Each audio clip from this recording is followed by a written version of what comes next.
కృపాంజలి కార్యక్రమానికి ప్రేమతో మనం ఆహ్వానిస్తున్నాం. ఈ కార్యక్రమంలో ప్రత్యేకంగా జీవిత పాఠశాల అనే అంశాన్ని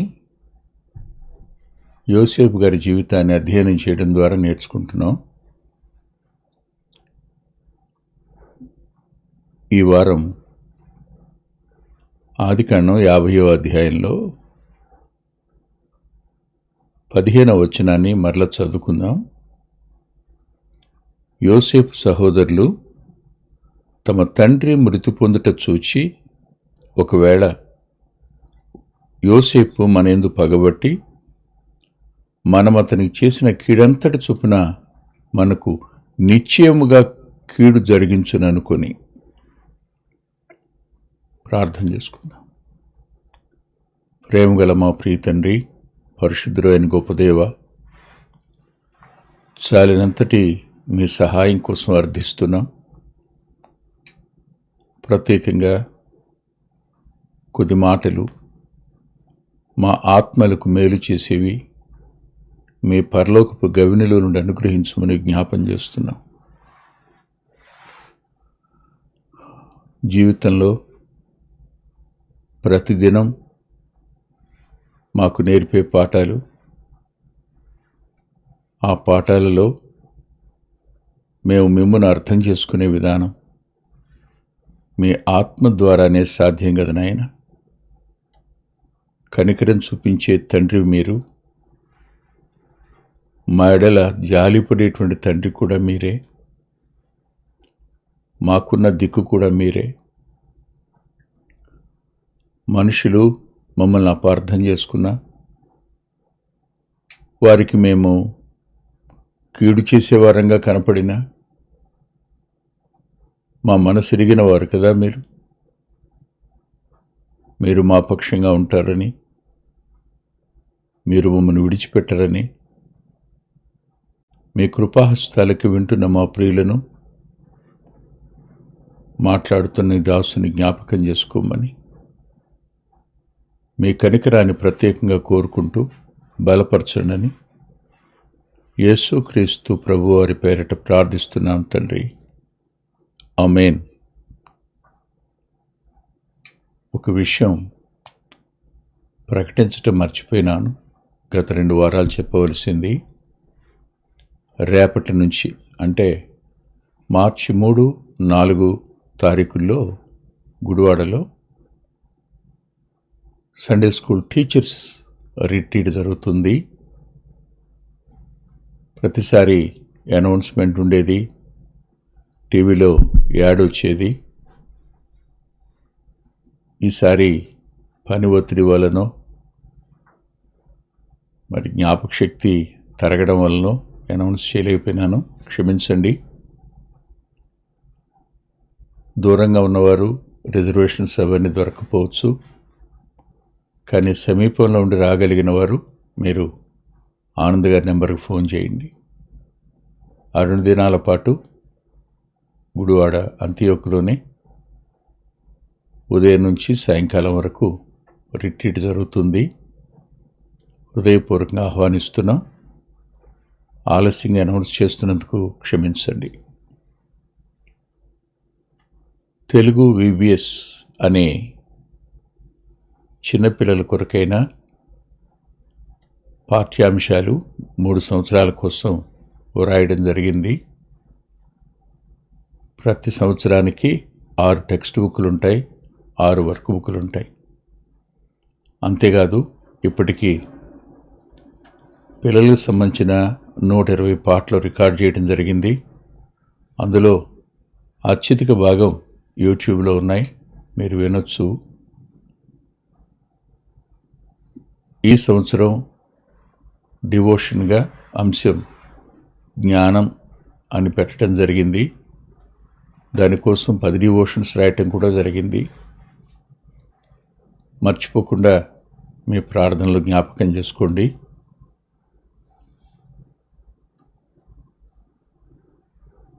ఈ పిల్లల పరిచర్య అనేకుల ప్రార్థనను బట్టి ఇన్ని సంవత్సరాలు జరిగింది. ఇక ముందుకు కూడా నిరాటంకంగా జరగాలని మీ ప్రేయర్ చేయండి.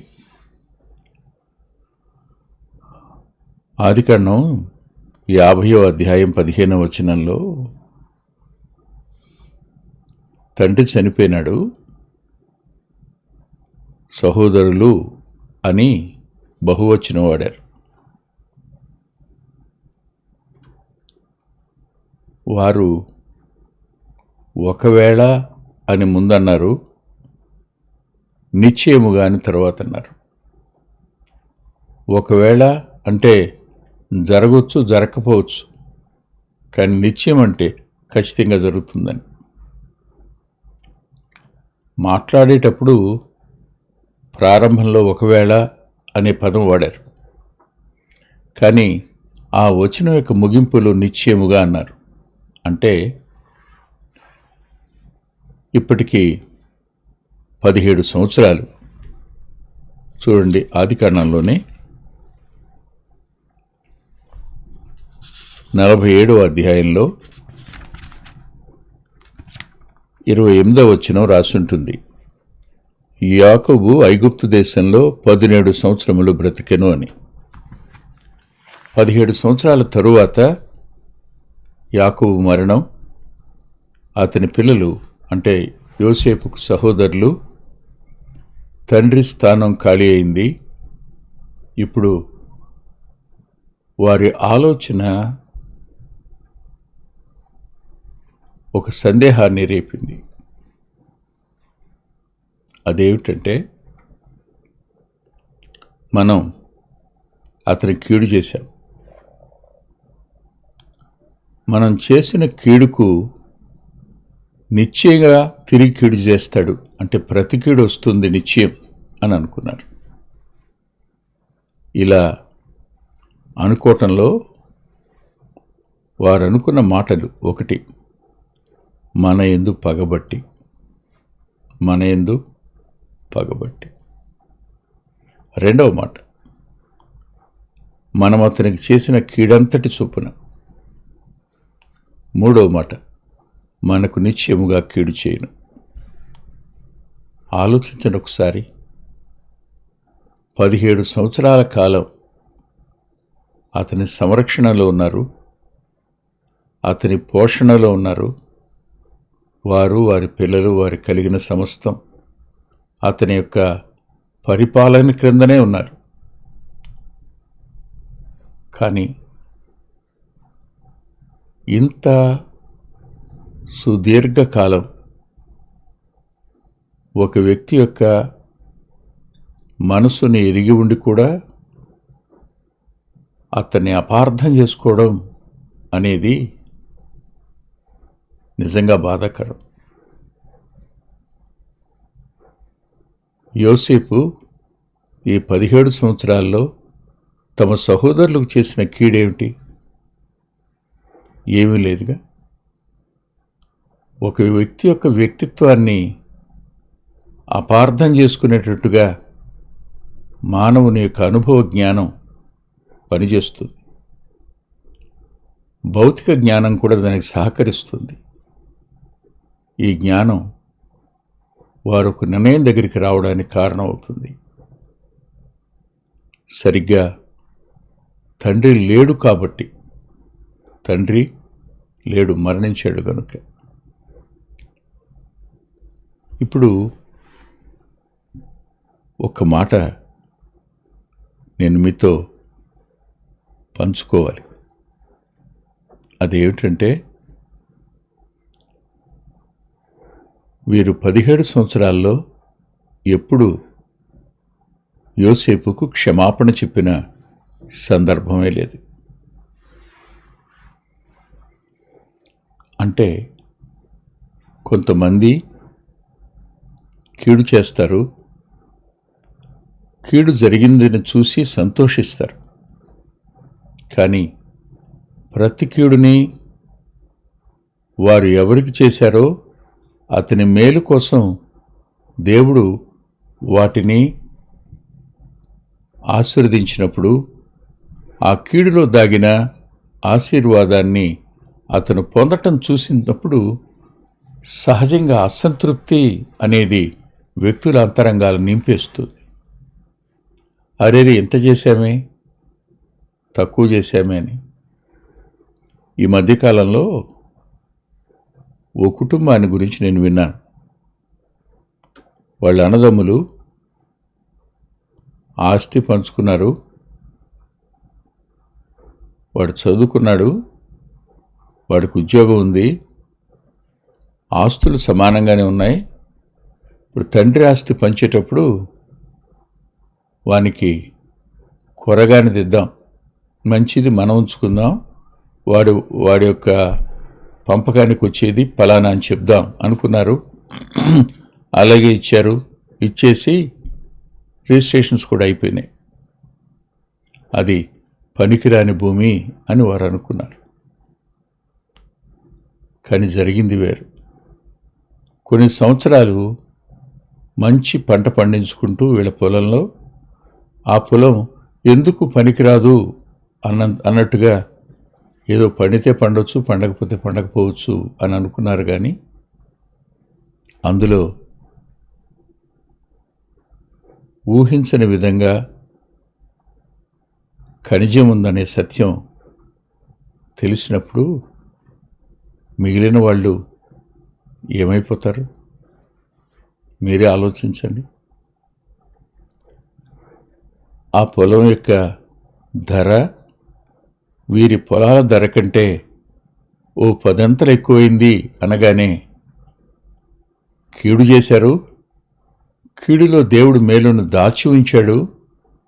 ఇప్పుడు అతను క్షేమంగా ఉండడం, అతడు తమ కంటే అత్యధికంగా తండ్రి ఆస్తిలో నుంచి మేలు పొందడం చూశాక వారి మనసులు ఎంత నొచ్చుకుంటాయో, ఎంత కష్టం అనిపిస్తాయో. మళ్ళా తిరిగి ఆస్తులు పంచుకుందాం అంటారేమో నాకు తెలియదు. మరి ఖచ్చితంగా కీడు చేశారు వీళ్ళు. కానీ ఇక్కడ నాకు గతంలో మనం మాట్లాడుకున్న ఒక మాట దగ్గరికి మేము తీసుకుని వెళ్ళాలని ఆశపడుతున్నాను. అది ఆదికాండంలోనే 42వ అధ్యాయం. 42వ అధ్యాయంలో వారు చూడండి దయచేసి 21వ వచనం. అప్పుడు వారు నిశ్చయముగా, ఈ 50వ అధ్యాయం మనం చదువుకున్న 15వ వచనం, 20 కాదు 15వ వచనంలో నిశ్చయముగా కీడు చేస్తాడు అన్నట్టుగానే వారు 42వ అధ్యాయం 21వ వచనంలో నిశ్చయముగా మన సహోదరుని ఎడల మనం చేసిన అపరాధములకు శిక్ష పొందుచున్నాము, అతడు మనలను బ్రతిమాలుకున్నప్పుడు మనం అతని వేదనను చూచి వినకపోతిమి, అందువలన ఈ వేదన మనకు వచ్చినని ఒకరితో ఒకరు మాట్లాడుకుండ్రి.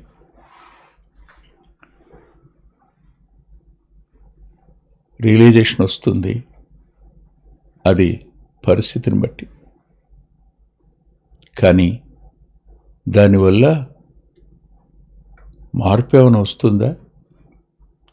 అయ్యయ్యో మనం కీడు చేశామే, అందుకని ఇప్పుడు ఈ బాధ అనుభవిస్తున్నాం అనుకోవటమే కానీ దాన్ని సవరించుకున్న వ్యక్తిత్వాలు ఉండవు. గుణపాఠం నేర్చుకున్నటువంటి అనుభవం ఉండదు. ఇది మన ఊహకు మించినది, మన జ్ఞానానికి అందనిది కూడా. ఎందుకంటున్నానంటే అనేక విషయాలలో మన వల్ల బాధను అనుభవించిన వారు, మన మూలంగా అవమానాన్ని పొందినవారు, కావాలని కల్పించిన మాటలను బట్టి బాధపట్టి వారిని గాయపరిచిన సందర్భాలు మనకు గుర్తొచ్చినప్పుడు ఖచ్చితంగా అయ్యయ్యో నిజమే కదా ఇలా చేసాం అనుకుంటాం. కానీ అది కూడా ఆ పరిస్థితుల్లోనికి దేవుడు తీసుకుని వెళ్ళినప్పుడే అంటాను తప్ప సహజంగా మనం ఆ పశ్చాత్తాపడే అలవాటు ఉండదు. వాళ్ళు రియలైజ్ అయ్యారు. అక్కడ కనిపించిన ఒక మాట ఏమిటంటే, వారు అలా మాట్లాడుకుంటూ ఉండగా యోసేపు గ్రహించాడని 23లో, 24వ వచనంలో వారి యొద్ద నుండి అవతలకు పోయి ఏడ్చాడని రాస్తుంది. యోసేపుకున్న ఆ మంచి మనసు, ఆ మెత్తటి మనసు, ఆ మృదువైన మనసు దైవికమైన మనసే అనాలి. వాళ్ళు ఇలాంటి బాధ మనకు రావడానికి కారణం మనం యోసేపును బాధ పెట్టడం వల్ల. అతడు బ్రతిమాలాడు, మనం వినలేదు. అతని వేదన మనం కళ్ళారా చూసాం, అయినా సరే మనం వినలేదు. అందుకనే ఇవాళ ఈ బాధ మనం పడుతున్నాము అని వారు ఆలోచించిన ఆలోచన బయటికి ఒకరితో ఒకరు మాట్లాడుకుంటున్నప్పుడు యోసేపుకు అరామీ వచ్చు కదా, కానీ మాట్లాడుతుంది ఈజిప్షియన్ లాంగ్వేజే మాట్లాడుతున్నాడు అతను. వాళ్ళెవరూ యోసేపును గుర్తించలేదు. యోసేపు ముందే వారుండి మాటలు అనుకుంటున్నప్పుడు వారి మాటలు అతని దుఃఖానికి కారణమయ్యాయి. ఇప్పుడు మళ్ళా తండ్రి చనిపోయాక ఐగుప్తులో వారు అతను నిశ్చయంగా కీడు చేస్తాడు, ఖచ్చితంగా కీడు చేస్తారు అని అనుకున్నప్పుడు ఒక వ్యక్తిని మన కళ్ళల్లో నుంచి, మన అనుభవంలో నుంచి, మన జ్ఞానంలో నుండి చూసి అర్థం చేసుకోవడానికి ప్రయత్నిస్తే ఖచ్చితంగా అపార్థం చేసుకుంటాం. ఎన్ని సంవత్సరాలు మీకు ఏ నష్టం కలుగు చేయలేదుగా. అవకాశం ఉంది అతనికి, కానీ ఏ అవకాశాన్ని వినియోగించుకున్నాడు? ఈ 17 సంవత్సరాల కాలంలో ఎప్పుడైనా మిమ్మల్ని బాధ పెట్టాడా? ఏ రోజైనా మిమ్మల్ని అనరాని మాట అన్నాడా? లేదుగా. కానీ కీడంతటి చొప్పున తిరిగి ప్రతి కీడు నిశ్చయంగా చేస్తాడు. నిశ్చయం. అప్పుడు నిశ్చయంగా బాధపడు, మన వల్లే, మనం చేసిన దానివల్లే అన్నప్పుడు యోసేపు విన్నాడు, ఏడ్చాడు. ఇప్పుడు మళ్ళా తిరిగి అదే యోసేపు గురించి వాళ్ళు నిశ్చయం అనుకున్నారు. అనుకున్నప్పుడు నాకు అనిపించిన తేడా, రిలీజ్ అయ్యారు కానీ పశ్చాత్తాపడలా. రిలీజ్ అయ్యారు కానీ రిపెంట్ కాల. ఒకవేళ రిపెంట్ అయినా కన్ఫ్యూస్ కాల, వెళ్ళి ఒప్పుకోలే. ప్రతి వ్యక్తిలోనూ ఈ మూడంతలు అవసరం. ఒకటి, గ్రహింపు అవసరం, గ్రహించాక పశ్చాత్తాపడడం అవసరం, పశ్చాత్తాపడ్డాక వెళ్ళి చెప్పి క్షమించమని అడగటం. ఈ మూడు జరగాలి. ఈ మూడు జరగనప్పుడు మన వ్యక్తిత్వం సరైన రూపంలోకి రాలేదని అర్థం. విచిత్రమైన సంగతి ఏమిటంటే, వీరు ఎంత చేశారని అతనికి తెలిసినా అతను అన్న మాట ఏమిటో తెలుసా అండి? నిజానికి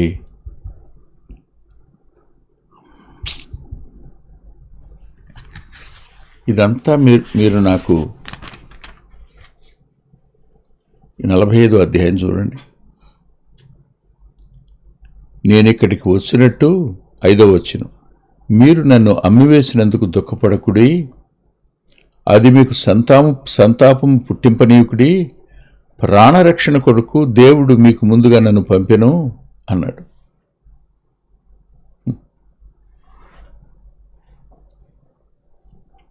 చెప్పండి. ఇప్పుడు తరువాత 6వ వచనంలో అంటాడు, మిమ్మును ఆశ్చర్యముగా రక్షించి దేశములో మిమ్మల్ని శేషముగా నిలుపుటకు, ప్రాణములతో కాపాడుటకు దేవుడు మీకు ముందుగా నన్ను పంపెను. కాబట్టి దేవుడే గాని మీరు నన్ను ఇక్కడికి పంపలేదు అని తన అనలకు అర్థమయ్యేటట్టు చెప్పాడు. స్పష్టంగా చెప్పాడు. ఈ మాటలు తండ్రి దగ్గరికి వెళ్ళి చెప్పుంటారో లేదో తెలీదు, చెప్పారేమో. ఇప్పుడు తండ్రి లేడు. వారి అంతరంగాలు భయంతో నిండిపోయాయి.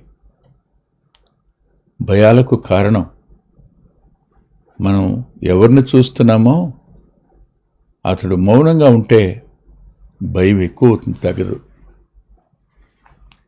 నేను మీకు ఓ సంఘటన నా జీవితంలో జరిగింది జ్ఞాపకం చేస్తాను. మోటూరులో నేను చదువుకున్నాను. మోటూరు ఊర్లో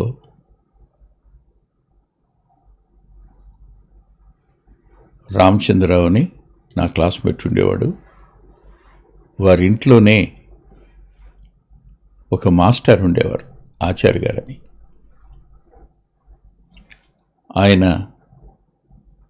లెక్కలు నేర్పడంలో అద్భుతమైన ఉపాధ్యాయుడు ఆయన. కాకపోతే చాలా స్ట్రిక్ట్. ఎంత స్ట్రిక్ట్ అంటే అందరూ అప్పచెప్తే కానీ అందరినీ పంపడం. ఒక్కడు అప్పచెప్పకపోయిన రాత్రి 11 గంటల వరకు అందరూ కూర్చొని చదవాల్సిందే. నేను మోటూరు ఊళ్ళో నుంచి రైల్వే స్టేషన్కి నడిచి రావాలి. ఆ రోజు ఆయన కొట్టేవాడు, బాగా కొట్టేవాడు. ఆయన వేలుకు ఒక ఉంగరం ఉండేది. ఆ ఉంగరంతో ముట్టికాయ వేసేవాడు. అంటే ఏమవుద్ది? గట్టిగా. ఆ రోజు నేను ఏదో లెక్క చేస్తున్నాను, లెక్క బహుశా ఓ స్టెప్ తప్పు వేసినట్టున్నాను. అలా చూస్తున్న వెనక నుంచి వచ్చి చూశాడు. చూసినవాడు ఇలా ముట్టికాయ వేయడానికి తలకాయ మీద ఇలా అనబోయాడు. నేను రాసుకుంటున్నవాడిని గబాలని పెన్ను పైకి ఇలా పెట్టా, ఇట్ట పట్టుకుని. ఆయన ఇలా అన్నప్పుడు ఆ స్పీడ్కి ఈ పెన్ను పాళి వెళ్ళి ఆయన చేతిలో వేళ్ళు దిగిపోయింది, బ్లడ్ వచ్చేసింది. ఆయన మెదలకొండ గదిలోకి వెళ్ళిపోయాడు. మొత్తం అందరూ నిశ్శబ్దం అయిపోయారు. అందరూ నా ముఖం వంక చూస్తున్నారు. ఇక నా భయానికి మీరే ఊహించండి, అవధుండి ఉంటుందా. లోపలికి వెళ్ళాడు ఆయన. చాలాసేపటి వరకు బయటికి రాలా. నొక్కి మరీ బయటకు వచ్చాడు, నొక్కుని వచ్చాడు. వస్తే ఇప్పుడు చిత్త కొట్టేస్తాడు, చూస్తూ ఉండండి అన్నట్టుగా ఉంది నా పరిస్థితి. కూర్చున్న తర్వాత ఇటు రారా అన్నాడు. వెళ్ళి నిలబడ్డా. ఆ స్టెప్ తప్పేసేవయ్యా, ఇలా కాదు కదా, ఇలా ఇయ్యాలి కదా అన్నాడు. నా కళ్ళ వెంట నీళ్లు ఆ బాల్యంలోనే కారినాయి. కీడు చేసిన దానికి ప్రతి కీడు చేయకపోయినప్పుడు కన్నీరు కార్చవలసిన అన్నదమ్ములు అపార్థం చేసుకోవడం అనేది సర్వసాధారణంగా జరుగుతుంది. సమస్తం చూస్తున్న దేవుడు ఆయన లెక్క చూసేది, ఆయన సమస్తాన్ని సరిచేసేది. మన కోసం ప్రాణమే పెట్టారు ఆయన. మనం సంపూర్ణంగా ఆయనకు అప్పగించుకోవడం మాత్రం చేస్తే చాలు. తల్లి వంచని ప్రార్థన చేసుకుందాం. ప్రేమగల మా ప్రియ తండ్రి, పరిశుద్ధుడైన గొప్ప దేవ, మరోసారి ఈ కార్యక్రమాన్ని వింటున్న మా ప్రియుల కొరకు ప్రార్థన చేసే అవకాశాన్ని మీరు ఇచ్చారు. దుఃఖంలో ఉన్న కుటుంబాలు, భార్యాభర్తల నడుమ ఘర్షణలో ఉన్న కుటుంబాలు, పిల్లలు నలిగిపోతున్న కుటుంబాలు, కన్నీటితో మేము ఆరాధిస్తున్నా అంతరంగంలో చెప్పలేనంతటి నిరాశ ఉన్న కుటుంబీకులు ఎంతమంది ఉన్నారో వారందరినీ జ్ఞాపకం చేసుకోండి. వారిని ఆదరించండి, ధైర్యపరచండి, బలపరచండి. అన్నదమ్ముల మధ్యన ప్రేమ, అనురాగాలు మీ ఆత్మ ద్వారానే సాధ్యమవుతాయి గనుక మీరే కార్యం చేయండి అని యేసుక్రీస్తు ప్రభు వారి పేరిట ప్రార్థిస్తున్నాం తండ్రి. ఆమేన్. ప్రభు చిత్తమైతే వచ్చే వారం కలుసుకుందాం.